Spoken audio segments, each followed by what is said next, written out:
Hey y'all, today we are tapping for overcoming airplane anxiety. Before we begin, let's go over the tapping points. Karate chop, eyebrow, side eye, under eye, under your nose, chin, collarbone, underarm, top of head. Let's begin.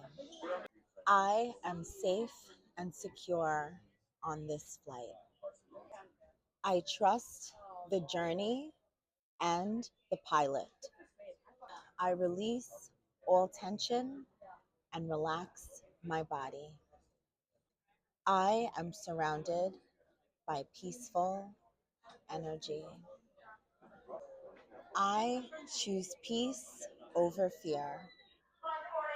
I trust the expertise of the flight crew.